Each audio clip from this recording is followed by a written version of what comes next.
और so let's record the session and start with the. आज topic बताता हूँ आपको। आज स्मॉल अकाउंट को ग्रो करना सीखेंगे। वैसे उत्तम सेशन में है आई थिंक। उत्तम, ये जो कल तुमने भेजा था ये वाला worked out very nicely, right?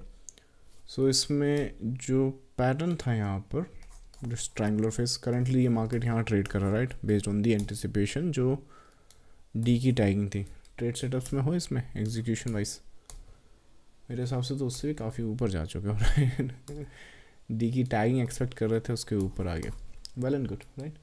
इसके अलावा एक और चीज़ मैंने नोट करी, आई थिंक इसी उसमें रेफरेंस में अगर पहले जाए हम, तो ये जो निफ्टी का व्यू है इसमें इतना, इसमें जो ये लोज हैं थोड़े से एक्सटेंड हुए हैं of the inversion of this way, but intraday के हिसाब से काफ़ी एक अच्छा मोमेंटम आया। हालांकि ये शायद इतना टैग हम ना करें depending on the weaker sentiment जो हमने शायद कल परसों डिस्कस किया है, बट ओवरऑल अगर इतना देखें हम तो उसके हिसाब से भी काफ़ी एक अच्छा, आई मीन जिस हिसाब से बॉटम पॉइंट ढूंढा है वहाँ पर, जिस हिसाब से वो पूरा का पूरा एक रिवर्सल वहाँ पर आया है, what do say? So this reference as a 5 wave up, right? So what's your view? Good one, right? या कूल। चलो जब तक उत्तम के रिप्लाईज आते हैं बाकी चलो स्टार्ट करते हैं। क्या बोल रहा था मैं? हाँ, सो अभी लाइक 5 या 6 बजे के आसपास अभी एक ट्रेडर से बात कर रहा था मैं। So he is the trader, he call me. So वही सेम सिनारियो सबके सेम। देखो मार्केट में जो है ना उनको मेरे हिसाब से एक या दो चीज़ें चाहिए। सबको पैसा बनाना है और सबको ज़्यादा कुछ नहीं करना है भाई, बस ट्रेड बता दो, या फिर लेट से एक मेरा छोटा अकाउंट है उसको बड़ा कैसे करें। तो डिपेंड करता है, देखो छोटा अकाउंट होता क्या है। आज की बात हम यही करेंगे कि आपका जो छोटा अकाउंट है उसको ग्रो कैसे करना। पर ये जो छोटा अकाउंट है ना, सब्जेक्टिव टर्म है। जो मेरे लिए छोटा है वो शायद आपके लिए बहुत बड़ा है, या फिर जो आपके लिए बहुत बड़ा है वो मेरे लिए छोटा है, राइट? ऐसा कुछ हो सकता है, डिपेंड करता। तो आज बात करेंगे अपन वो लोग, मेरे हिसाब से जो आई थिंक ऐसे लोग जो 10,000 से लेके लेट से 1 लाख की कैपिटल के बीच कुछ अपना कैपिटल यूज़ कर रहे हैं, है ना? तो मोस्ट प्रॉब्ली आप ये मत कहो कि ये जो ट्रेडर्स हैं या ये जो पार्टिसिपेंट हैं मार्केट के, ये लाइक बहुत ज़्यादा ग्रो कर सकते हैं in terms of the capital size. मतलब आप बहुत मुश्किल है इसको ग्रो करना, क्योंकि देखो इंडिया में अगर देखें अपन, एक रीजनेबल मेट्रो सिटीज़ भी देखें तो 1 लाख रुपए महीना ईज़िली आपका स्पेंड हो जाता है। अगर आप बच्चे हो, लेट्स से 20, 22, 25 साल के बच्चे हो, इंडिपेंडेंट हो, इतना लाइक फैमिली से सपोर्ट मिल जाता है तो एक अलग बात है। मैं एक बात कर रहा हूँ कि जिनके ऊपर जिम्मेदारी आ जाती है, राइट? मैरिड हैं, किड्स हो गए हैं, तो 1 लाख रुपया एक डिसेंट अमाउंट है, पर एक इतना भी हाई अमाउंट नहीं है कि बिल्कुल लग्जरी ऑफ लाइफ जीने लगोगे। तो 1 लाख आपका अमाउंट। अब आपका बोल रहे हो कि आपकी ट्रेडिंग कैपिटल ही 10,000 से लेके 1 लाख के बीच में है। तो अगर 1 लाख है तो आप क्या बोल रहे हो कि मैं हर महीना 1 लाख कैपिटल लेके 1 लाख का फंड्स निकाल के उससे अपना घर चलाऊंगा? होने से रहा, छोड़ दो। या फिर आपके कैपिटल 10,000 के आसपास, तब तो और दिक्कत। आपको 1 लाख के आसपास का फंड लेने के लिए हर महीना अपना कैपिटल साइज 10 टाइम्स बढ़ाना पड़ेगा। नामुमकिन है भाई, ना, नहीं होगा ये। तो ये छोटा अकाउंट है, इस पर लर्निंग की जा सकती है, बट फिर भी इसको मैं ग्रो करने का थोड़ा सा डिस्कशन करते हैं, आपके बहुत काम आएगा। फिलहाल के लिए जो मोटा मोटा है, क्या बोलते हैं कि वही सब ऑफिशियल बातें जो हमेशा सेवी फेबी करता रहता, तो उसकी थोड़ा बात कर लेते हैं। देखो सबको मालूम है 93% ट्रेडर्स लूज़ करते हैं, ये डाटा ड्रिवन है, सेबी ने डाटा रिलीज़ किया। 93% ट्रेडर्स लूज़ कर रहे हैं, तो इसका ये भी मतलब नहीं कि बाकी के जो 7% है वो भाई सोना चांदी या फिर लेट से हीरा जवाहरात हर दिन खरीद रहे हैं। बचे हुए जो 7% है, राइट, उसमें से जो 6% है वो है ना जो एफडी के इंटरेस्ट होते हैं। कितना होता है एफडी का इंटरेस्ट? मेरे हिसाब से 6% से लेके अगर किसी एनबीएफसी में भी जाओगे तो 11-12% के आसपास से ज़्यादा नहीं मिलने वाला है। तो जो 6% ट्रेडर हैं वो इस रेट को भी बीट नहीं कर पा रहे पूरे साल में, अगर ट्रेड कर रहे हैं या फिर जो भी पार्टिसिपेशन वहाँ पर हो रहा है, इसको भी बीट नहीं हो पा रहा। बचे हुए जो 1% है उसमें से भी जो लाइक उनका अगर प्रॉफिट देखोगे तो 15 से लेके 50% तक का जो उनका प्रॉफिट है उसमें ब्रोकरेज और टैक्सेस में चली जाती है। तो एक जो क्रीमी लेयर है, हालांकि अगर आप पॉपुलेशन वाइज देखोगे, क्योंकि देखो हमारा पॉपुलेशन साइज़ ही इतना है कि 130-140 करोड़ के आसपास है, उसका अगर 1% भी निकालोगे ना तो 14-15 करोड़ हो जाता है, जो कि अगर यूएस और यूके की पूरी कंट्री की साइज़ देखोगे तो 50% 40% ऐसे ही हो जाता है। तो हमारा 1% is equal to like 50% of them. तो वो एक अलग टॉपिक है, बट मोटा मोटा मैं ये बोल रहा हूँ कि जितना भी डाटा है सेबी का या फिर जितना भी डाटा आप मार्केट में देखोगे, जितनी भी रिसर्च हुई है, ज़्यादातर ट्रेडर्स लॉस में हैं क्योंकि अंडरस्टैंडिंग नहीं है मार्केट की।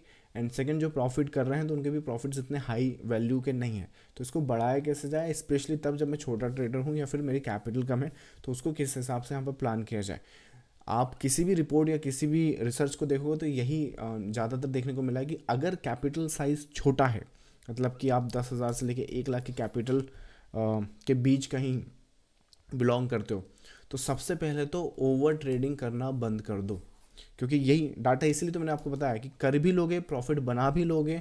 तो लेट्स से आपने 1 लाख का कैपिटल का कितना प्रॉफिट बनाया, लेट्स से 1 लाख बना लिया, 100% आपने गेन कर लिया, राइट। तो इसका 50%, 40%, 30% तो आपका, सपोज थिंक अबाउट इट, थोड़ा लॉजिकल सोचो, 30% तो ऐसे ही चला गया आपके ब्रोकरेज एंड टैक्सेस में। तो फिर और लॉस होगा तो वो लोग आपके साथ आएंगे नहीं, राइट, कि लॉस में भी आपको सपोर्ट कर देते हैं कि चलो आपका 30,000 का लॉस हो गया, चलिए 30% मेरी तरफ से रख लीजिए। ऐसा तो होता नहीं है। तो सोच समझ के ट्राई करो, देखो किस हिसाब से ट्रेड प्लान करना है आपने। पूरी रिसर्च एंड पूरी मार्केट एनालिसिस देखने के बाद the less you trade the more profitable you will be. जितनी कम ट्रेड करोगे, जितनी क्वालिटी ट्रेड करोगे, उतना आप ज़्यादा चांसेस हैं आपके प्रॉफिट करने के। अब क्वेश्चन वही आता है, क्वालिटी ट्रेड करोगे कैसे, वही तो पता नहीं ना किसी को। अब इसमें ज़रा कंसेप्ट समझो। मैंने जैसे आपको बताया कि क्वालिटी ट्रेड क्या होती है। जैसे आज का मार्केट लो, कितनी मूवमेंट्स हैं यहाँ पे, 4 से 5 मूवमेंट्स है। एक मूवमेंट नीचे आई, एक मूवमेंट ऊपर गई, फिर एक मूवमेंट नीचे आई, और ये टेक्निकली एक ही मूवमेंट है, पर इसमें चाहें तो आप ये 2 मूवमेंट ले सकते हैं, हम 3 मूवमेंट ले सकते हैं, ABC एज ए करेक्शन।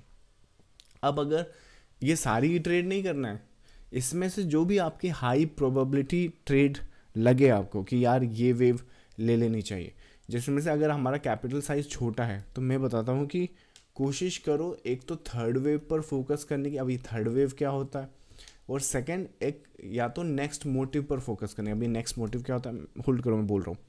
सो यहाँ पर ये अगर ट्रेडिंग कैपिटल छोटा है ना, तो कुछ ट्रेड मत करो, सिर्फ वहाँ पर ट्रेड सेटअप्स ढूंढो, प्लान करो जहाँ पर आपको लगता है कि ये वेव्स या ये मूवमेंट आ सकती है। अब ये मूवमेंट्स क्या है, अगेन मार्केट को अगर आप वेव थ्योरी के कंसेप्ट से समझोगे, तो वेव थ्योरी के कंसेप्ट में क्या होता है, एक 8 वेव का साइकिल होता है। 8 वेव का साइकिल कैसे होगा, आपका पहला वेव होगा, दूसरा वेव होगा, थर्ड वेव होगा, तीसरा वेव होगा, फोर्थ वेव होगा, फिफ्थ वेव होगा। थर्ड जो होता है ये सबसे, है ना, जो थर्ड वेव होता है ना, ये सबसे छोटा नहीं होना चाहिए, ठीक है, सबसे छोटा नहीं होना चाहिए। सेकंड नंबर पर सबसे लंबा चल जाएगा, लेकिन मोस्ट केसेस में 80 से लेके 95% के केसेस में जो थर्ड वेव होगा वो लॉन्गेस्ट होता है। इवन मे भी जो प्रेफरेंस या मेरी भी जो आइडेंटिफिकेशन होती है, जहाँ पर मैं मोस्टली मोटिव को ढूंढ रहा होता हूँ जिसमें 5 वेव होती हैं। टेक्निकली हर मोटिव में भी 5 नहीं होती, बट एक रेफरेंस बता रहा हूँ मैं आपको, अपना आइडिया बता रहा हूँ कि अगर मैं 5 वेव का कोई भी मोटिव ढूंढ रहा हूँ या फिर अजम्पशन लिया जा रहा है, तो मेरी एक्सपेक्टेशन यही रखता हूँ कि जो थर्ड होगी वही लॉन्गेस्ट होगी। फिर भले ही 5 में एक्सटेंडेड मिले ना मिले वो छोड़ दो, इसी को हम लॉन्गेस्ट देखते हैं। लॉन्गेस्ट कितना हो सकता है, फिब रेशियो यूज़ कर सकते हैं, एक्सटेंशंस यूज़ कर सकते हैं, या फिर कुछ ना समझ में आए तो जैसे ये 100 पॉइंट्स का है तो कम से कम डबल कर देना इसका, ये 200 पॉइंट्स या 300 पॉइंट्स के आसपास होगी। तो एक तो थर्ड वेव ये होती है। दूसरा नेक्स्ट मोटिव क्या होगा, नेक्स्ट मोटिव यहाँ पे ABC करेक्शन आएगा, A, B एंड C। तो डिपेंड करता है कि क्या वेव साइकिल, क्या स्ट्रक्चर देख रहा। तो जैसे सपोज करो अगर ये 100 पॉइंट्स का है तो ये 200 पॉइंट का होगा, 100 पॉइंट्स का मोटा मोटा ये भी हो सकता है। तो टोटल यहाँ पे अगर मूवमेंट देखोगे आप, तो मुझे लगता है कि 300 से लेके 500 के आसपास की पूरी मूवमेंट होगी। एक एग्जांपल के हिसाब से बता रहा हूँ। जब ये फेज़ और ये साइकिल ख़त्म हो जाएगा और ये जो है, क्योंकि ये मोटिव है और यहाँ से कोई रिवर्सल साइन नहीं आएगा, तो क्या होगा कि ये मोटिव प्रोड्यूस करेगा एक नेक्स्ट मोटिव। आई मीन ये बेसिक कंसेप्ट है, मैं बेसिक कंसेप्ट समझा रहा हूँ यहाँ पे। सो नेक्स्ट मोटिव जो प्रोड्यूस करेगा वो चाहे वो अपने आप में 1, 2, 3 हो या WXY हो या फिर ABC हो, वो डिपेंड करता है आपकी कितनी अंडरस्टैंडिंग है, पर बेसिक कंसेप्ट में ये मोटिव नेक्स्ट होता है।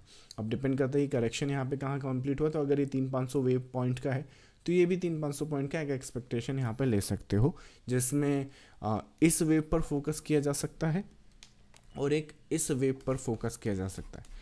ये दो ट्रेड सेटअप्स या ये दो लोकेशन, ट्रेड सेटअप नहीं लोकेशन, ट्रेड सेटअप तो आपके पैटर्न्स और जो भी एंट्री होती है उसको बोलते हैं, राइट।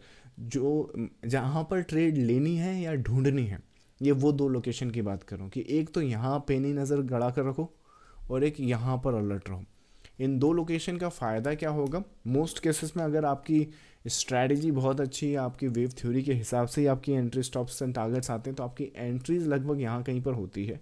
स्टॉप लॉसेस आपके जस्ट सेकंड वेव की, क्योंकि देखो थर्ड वेव है तो सेकंड वेव का जो लो पॉइंट है उसके नीचे नहीं आता वो, तो स्टॉप लॉसेस यहाँ हो जाता है। जैसे मैंने कहा कि अगर आपका अंडरस्टैंडिंग अच्छी है तो प्रिसाइसली उसका एंड पॉइंट ढूंढ सकते हो, वो थोड़ा और लंबा चला गया तो कोई दिक्कत नहीं है। लेकिन अगर कुछ ना भी समझ में आए तो ये इसका डबल कर देना, तो ये 200 का आपका पॉइंट्स यहाँ से निकाल सकते हो। और सेकंड ये कि अगर यहाँ कैप्चर करोगे तो डिपेंड करता है कि आपकी वही अग्रेसिव एंट्री ले रहे हो, कंजर्वेटिव एंट्री ले रहे हो, बट ठीक ठाक यहाँ पे भी आपको मूवमेंट मिल जाएगी। पहली प्रायोरिटी ये ढूंढने में देना, और फिर हमेशा मार्केट तो वहाँ मिलेगा नहीं, और दूसरी प्रायोरिटी ये ढूंढने में देना, क्योंकि इसके लिए लगेगी एक्सपर्टी या इसके लिए लगेगा थोड़ा सा एक्सपीरियंस इन द मार्केट, पर ये थोड़ा सा ढूंढा जा सकता है अगर स्पेशली इंटरनल लेवल पे बात करें तो। अगर इंट्राडे मार्केट की बात करें तो मेरे हिसाब से अगर जैसे मोटा मोटा अगर यहाँ पर भी देखें रेफरेंस वाइज, अगर पैटर्न्स और स्ट्रक्चर देखोगे तो सब कुछ सेम ही होता है, वहाँ पर कुछ इतना बदलाव होता नहीं। जैसे कि अगर लार्जर स्केल पे देखो तो ये एक मोटिव फेज वहाँ पर हुआ है, राइट। उसके बाद देखने में ये करेक्शन यहाँ पर लग रहा है 3-3 वेव का और एक सी वेव का। इसके बाद एक नेक्स्ट मोटिव आ गया, इसका सेल सेटअप या मार्केट शिफ्टमेंट आप यहाँ कहीं से ढूंढ सकते हो। इस इंटरनल में देखो यहाँ पे फोकस करो जरा इस वेव पर, तो ये एक नेक्स्ट मोटिव हो गया। उसके बाद अगर यहाँ पर इंटरनली देखोगे तो ये 1 2 3, राइट। उसका ये थर्ड, इसकी बात कर रहे हैं यहाँ पे। इसको कैसे आइडेंटिफाई करोगे, ईजी है कि आप किस तरह से उसकी इंटरनल कैलकुलेशन लाते हो, राइट। इस वेव को एग्जीक्यूट करवाया था, आई थिंक इसमें रेजिस्टेंस देखो हमने ढूंढा था यहाँ पर, तो इसको भी हेल्प करा है कि किस हिसाब से। रुको अगर स्नैपशॉट रहा मेरे पास तो बताता हूँ आपको, तारीख क्या है वो, 6 जनवरी, राइट। सो निफ्टी 6 जैन या सो ये अच्छा इधर खुल गया, सॉरी। सो इसको लेके आओ इधर, या सो ये देखो यहाँ पे, सो जो एंटिसिपेशन, तो थर्ड वेव को ढूंढा जा सकता है, ऐसा नहीं है ना। उसमें ये भी नहीं है कि बिल्कुल टॉप से ही सेल करना है और बॉटम, क्योंकि ये तो पिछला दिन है, अगला दिन तो यहाँ से स्टार्ट हुआ ना, तो डिपेंड करता है अगर आप इंट्राडे ट्रेड कर रहे हैं तो किस हिसाब से वहाँ पे प्लान करेंगे। तो ये नेक्स्ट वेव यहाँ पे ढूंढा जा सकता है, थर्ड वेव। अगर जैसे एग्जांपल आज की बात करें तो आज की बात में यहाँ पर जो इंटरनल फेज, अगर आई मीन जिस हिसाब से पैटर्न्स और स्ट्रक्चर यहाँ पे बने हैं, बहुत इजीली इसे रिकग्नाइज़ किया जा सकता है और बहुत इजीली अंडरस्टैंड किया जा सकता है। अगर आप ऑलरेडी मार्केट ओपन से पहले अपनी स्टडी करते हैं ना, जो जैसे ये वाला एक फेज़ है, जैसे मैंने कहा कि next motive, right, 1 2 3 4 5 internal phase है। करेक्शन की बात करें यहाँ पर तो करेक्शन कैसा है, ये पूरा करेक्शन नहीं है, ये ए वेव है वहाँ पे, ये बी वेव है यहाँ पे, और ये सी वेव है। जिसने ये हाई शायद टैग कर देता तो ज़्यादा अच्छा था, पर नहीं किया इस केस में, क्योंकि यहाँ पर इंटरनली 3 वेव यहीं पे ख़त्म हो गई। यहाँ पे एक डायगोनल टाइप की फॉर्मेशन रही होगी उन्हें 1 मिनट चार्ट। एनीवे, सो जो करेक्शन है यहाँ पे, ये रहा आपका मोटिव, ये रहा आपका करेक्शन, ये रहा उस करेक्शन की 3 वेव, ये रहा पैटर्न। जब ये पैटर्न बन जाएगा तो अगेन मोटिव है, 8 वेव का साइकिल है। कितनी वेव है, 1 2 3 4 5, एक ही हो गया।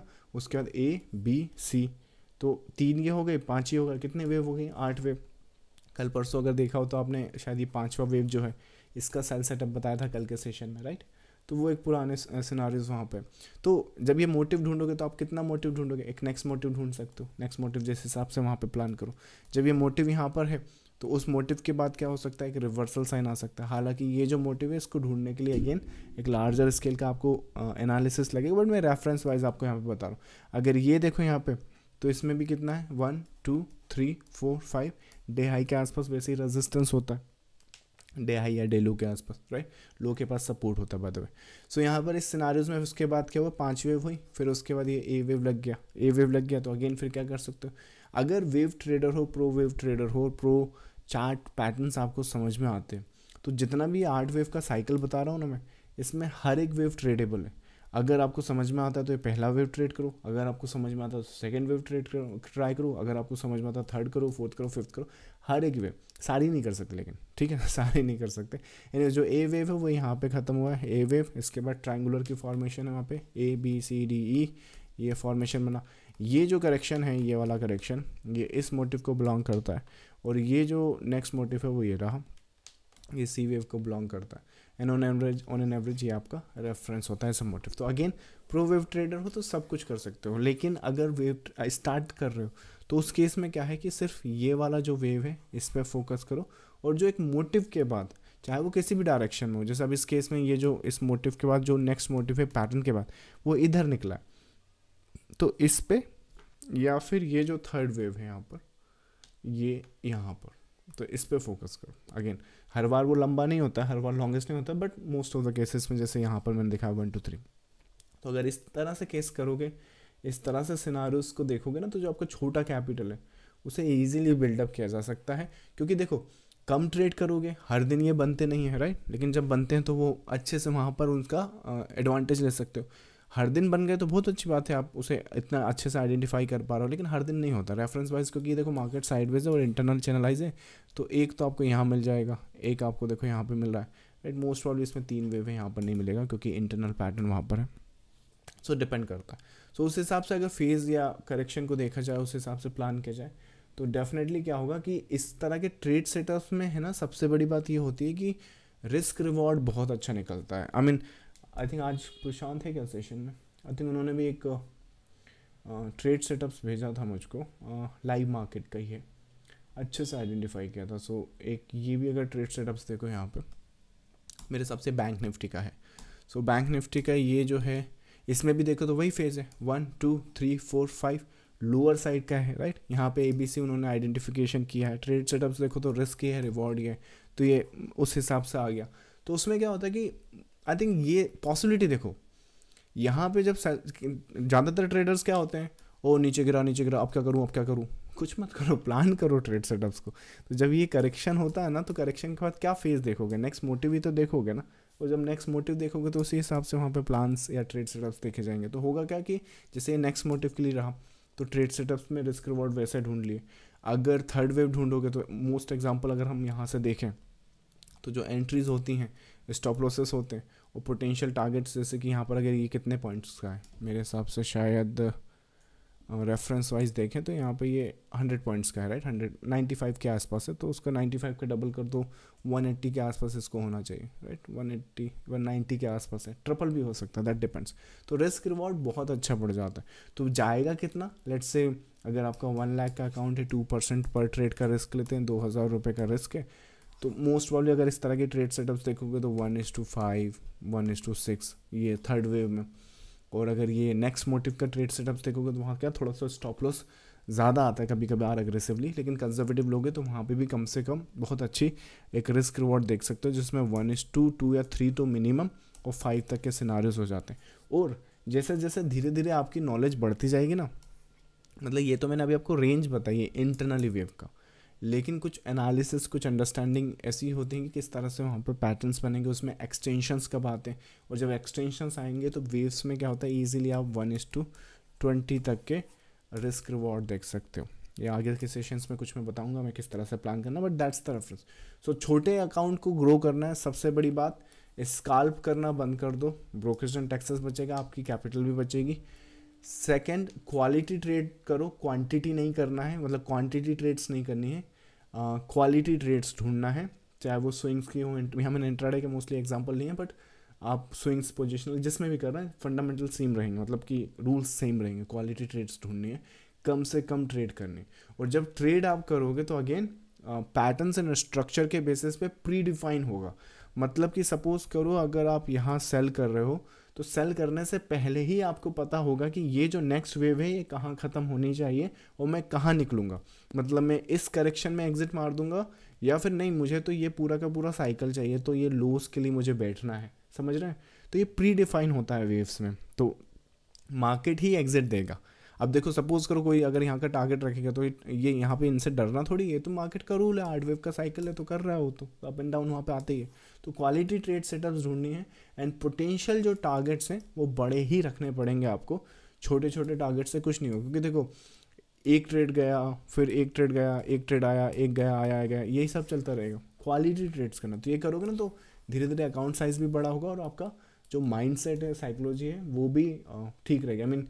आई मीन मैंने देखे हैं जो ट्रेडर्स दिन के 50 ट्रेड 100 ट्रेड लगाते हैं, उनका माइंडसेट देखा, उनसे बात करी है, इनफैक्ट मैं बता रहा हूँ, मैंने 100 ट्रेडर से अगर बात करी ना, और अगर वो इस तरह की कुछ ओवर ट्रेड करते हैं तो वो ये बोलते हैं कि जब हमने ट्रेडिंग स्टार्ट करी थी ना, तो उसके पहले हमारा माइंडसेट ज़्यादा अच्छा था। अभी तो ऐसा लगता है कि आई मीन कुछ लोग तो सुसाइडल थॉट्स लिखते हैं, आपको मालूम है कि जब कर्जे में लोग भाग जाते थे। एनीवेज वो सब चलता रहता है। So I think that's the today's session. I think इसमें इन ट्रेडर से बस अभी बात ही हो रही थी, तो इस वजह से ज़्यादा कंटेंट यहाँ पे अपडेट नहीं कर पाया, but may be next couple of sessions में इस पर ज़्यादा बात कर लेंगे।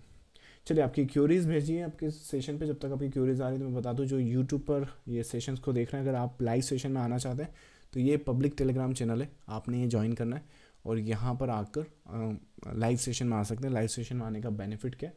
सबसे बड़ा बेनिफिट ये कि आप सीधा मुझसे यहाँ पे क्यूरीज पूछ सकते हैं। चलिए, पहला क्यूरी है, सर मोटिव डे स्टार्ट से फाइंड करना है या प्रीवियस डे से ऐड करके मोटिव के ऐड करें? ये जितना भी आप चार्ट्स देख रहे हो, चाहे वो इंट्राडे का हो या चाहे स्विंग का हो, कोई फ़र्क नहीं पड़ेगा। जो चार्ट आप देख रहे हो, जो इन्फो या जो डाटा आप देख रहे हो, वो आपको फैक्टर इन करना पड़ेगा। तो सपोज करें, जैसे एग्जांपल के लिए मान लीजिए, जैसे यहीं पर लें हम, जैसे यहाँ पर क्या था, ये नेक्स्ट वेव है ना, 1 2 3 है, राइट। तो जो नेक्स्ट वेव है उसमें ये वाला यहाँ पे दिन स्टार्ट हुआ है।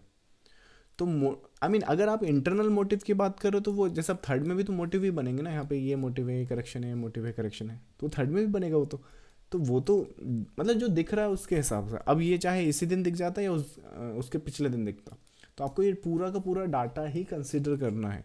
अगर पूरा डाटा कंसिडर नहीं करेंगे तो फिर आपको पता कैसे चलेगा कौन सा स्ट्रक्चर किस कैटेगरी को बिलोंग करता है, राइट। जैसे कि ये सब करेक्शन के हिसाब के यहाँ पर कीज़ बन रहे हैं, तो वो करेक्शन कहाँ से आएगा, उसके लिए आपको मोटिव तो ढूंढना पड़ेगा। अब वो मोटिव उस दिन तो रहेगा नहीं, राइट, तो वैसे रहेगा। चलिए, नेक्स्ट आपका, सर CDSL को रेवेन्यू कैसे आता है? CDSL ये तो कंपनी है, रेवेन्यू कैसे आता है? बहुत सारे जैसे आप जब कोई डिलीवरी लेते हो तो उस पर डिलीवरी चार्जेस लगते हैं ना, वो जो बेचने पे ख़रीदने पे कुछ लगता है, तो एक तो वो स्ट्रीम हो गई। दूसरा फिर आपका जो क्या बोलते हैं डिपॉजिट है, डीमेट अकाउंट है, राइट, उसका जो ईयरली आपका मेंटेनेंस जाता होगा, ठीक, कईयों का नहीं जाता, कईयों का जाता है, तो जिनका जाता होगा वहाँ से उनको रेवेन्यू आता है। फिर अगला है जो जैसे ज़ीरोधा हो गया, तो ये एक्सक्लूसिव पार्टनरशिप किए हुए हैं CDSL से, CDSL या इनसे किए हुए हैं। NSDL में कुछ नहीं है इनका, NSDL, राइट। तो जैसा अब एक्सक्लूसिव पार्टनरशिप है तो उनका जो भी अब क्या डील है वो मुझे नहीं मालूम, पर एक रेवेन्यू सोर्स ये हो गया। तो इतने तो पब्लिक हैं, बाकी अगर आप एग्जैक्टली देखना चाहते हो तो इनकी वेबसाइट पे जाइए, इनके product and service, I mean क्योंकि पब्लिक कंपनी है तो वहाँ पर आपको पूरा एग्जैक्टली पता होगा। इनकी बैलेंस शीट देखिए, उस बैलेंस शीट में लिखा होगा कि ये जो रेवेन्यू आया है ये कहाँ से आया, तो वो आपको पता चल जाएगा। बट मोटा मोटा जो अगर डिपॉजिट की बात करें हम, तो यहाँ से इन लोगों को रेवेन्यू आ जाता है। चलिए, नेक्स्ट क्वेरी है आपका, Dev sir please provide some free lesson on the wave theory that will helpful. Some free lesson already इस चैनल पर है, अगर आप इस चैनल पर जाएंगे ना तो एक प्लेलिस्ट है वहाँ पर अवेलेबल। आई थिंक डिपेंड करता है अगर आप उसको कैसे देखा। अगर फ्री लेसन्स की बात करें, कुछ होगा क्या? हाँ, मेरे हिसाब से शायद यहाँ पर जाओ प्लेलिस्ट में, ये है कुछ प्लेलिस्ट, आप चाहो तो इनको देखो, राइट। और कोशिश करूँगा, आई थिंक ये काफ़ी पुरानी हो गई मेरे हिसाब से, कुछ तो शायद 2020 के आसपास है, शायद 23 का भी कुछ है। ठीक है, चलिए मैं फीडबैक लेता हूँ इसको। एक काम कीजिए आप, ये जो कमेंट है ये अगर हो सके तो इसको यूट्यूब पर डालिए। अगर आपके कमेंट्स पे अच्छे थम्स अप आते हैं तो आई विल कंसिडर दैट, उसको फीडबैक अपन लेते हैं, है ना। चलिए, नेक्स्ट है आपका, सर वेव ट्रेडिंग का आपका कंप्लीट कोर्स करने के बाद मंथ में कितना एक्सपेक्ट कर सकता हूँ, प्लीज़ आंसर। अच्छा, ये कल का आप जो वेबिनार है वो देख के आए होंगे ना। सिंपल आंसर करूँ तो मेरे हिसाब से अगर आप अच्छा प्रो वेव ट्रेडर हो जाते हो और आई थिंक अगर पैटर्न्स एंड स्ट्रक्चर अच्छे से, आई मीन सिंपल सी टर्म्स, 3 से लेके 10%, इससे सिंपल आंसर नहीं कर सकता। सो इसके बीच हम कुछ एक्सपेक्ट करेंगे। इसके कम करोगे तो मार्केट में मत ही आओ, आप इससे अच्छा कंपाउंडिंग ग्रोथ लगाओ, वो उतना आपको ऑटोमेटिक मिलेगा। इससे ज़्यादा की एक्सपेक्टेशन करोगे तो आप गैम्बलिंग करोगे, मतलब ऐसा नहीं कि नहीं हो पाएगा, पर वो जितना ज़्यादा आप नंबर रखोगे ना, साइकोलॉजी का बर्डन आता है, स्ट्रेस आता है। तो मेरे हिसाब से अब एग्जैक्टली तो मैं नहीं बोल सकता कि 3 5 6 8, तो एक रेंज होगी।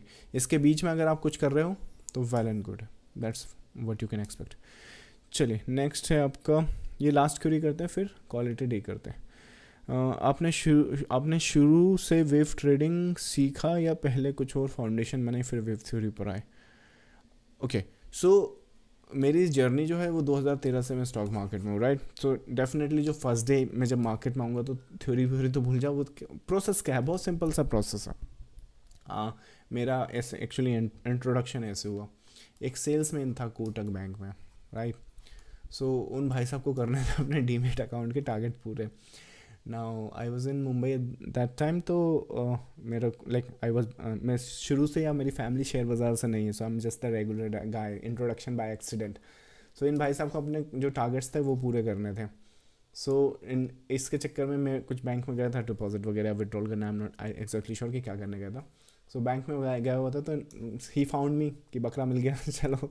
तो उन्होंने मेरा क्या करा, अकाउंट वहाँ पे ओपन कर दिया और जो मनी कंट्रोल वगैरह ऐप थी वो इंस्टॉल करो सर, इसमें आप ट्रैक वगैरह करते रहे ना, और बस देखिए रोज़ का यहाँ पे ऊपर नीचे होता है पैसा। उस टाइम पे क्या था शायद कि बहुत सारे स्टॉक्स होते हैं वो अप रैली में भी थे, और इन भाई साहब ने लाइक थोड़ा सा 1-2 घंटे का सेशन भी कर दिया था, तो बता दिया था कि सर ऐसा नहीं कि यहाँ पे सिर्फ आप ऊपर जाएगा तो कमा सकते हैं। जैसे मान लो कोई स्टॉक 10 रुपये गिर भी गया, तो 10 रुपये में अगर आप 1 शेयर बेच दोगे तो 10 रुपये का प्रॉफिट होगा, अगर 100 शेयर बेच दोगे तो वहाँ पे क्या बोलते हैं 100 रुपये का प्रॉफिट होगा, 1000 रुपये 1000 रुपये का प्रॉफिट। तो एग्जांपल मुझे एक्जैक्टली सेशन का उसका याद नहीं। सो इंट्रोडक्शन ये, this is how we get into the market. ऐसा थोड़ी कि पहले दिन ही आ जाऊँगा तो वेव एनालिसिस कोई समझाने बैठेगा, राइट। तो इनने तो अपने टारगेट पूरे करे, उसके बाद अच्छे लॉस हुए मेरे, राइट।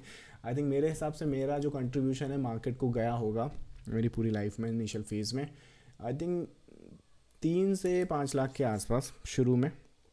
वहाँ पर इतना लर्निंग पर या फिर लेट से इतना लॉसेस खाने का समझ में आ गया कि इसको आप प्रॉपर्ली अंडरस्टैंड करना पड़ेगा। जब प्रॉपर्ली अंडरस्टैंड किया, ये मैं बता रहा हूँ, इसमें मैंने सपोर्ट रेजिस्टेंस भी सीख लिया, मूविंग एवरेज इंडिकेटर्स भी सीख लिए, और जो टिप्स होती हैं एडवाइजरी की वो भी फॉलो हो गई हैं।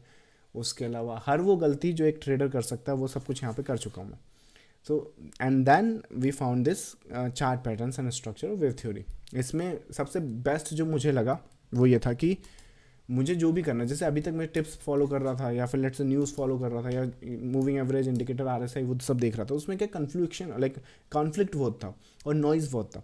तो वेव्स में क्या था कि सबसे अच्छा था कि यहाँ पर बस मुझे जो देखना है वो सब यहाँ पे अवेलेबल है, और इसी के रीड के बेसिस पे भले ही पूरा दुनिया चिल्लाए कि सेल, पर अगर मेरे सिस्टम और मेरी पैटर्न के हिसाब से बाय दिख रहा है तो I will execute that one. So वो एक जो अट्रैक्शन था वो मुझे यहाँ पे हुआ, और उसके बाद फिर मैंने सीखना स्टार्ट किया, और होपफुली ये सब कुछ उसी साल हो गया। So that's how we get to. तो पहले दिन कोई भी अगर वेव थ्योरी पे, मुझे लगता नहीं कि कोई आता है। सो ये बिगिनर्स के काम की चीज़ नहीं है, right. So that's how I think, जैसे आप आए हैं, आप मुझे बताएं आप कैसे आए, राइट। तो आप क्या पहले आज 10-15 दिनों में ही आपने मार्केट ओपन करा है और आप सीधा यहाँ पे वेव थ्योरी पे आ गए, या फिर आप जो आपकी लाइक स्टोरी वही सबकी स्टोरी। चलिए, so thank you so much for joining the live session guys. I will stop the recordings and weekends आ चुके हैं, spend time with your friends and family. I will see you in the next live. Thank you so much, bye bye.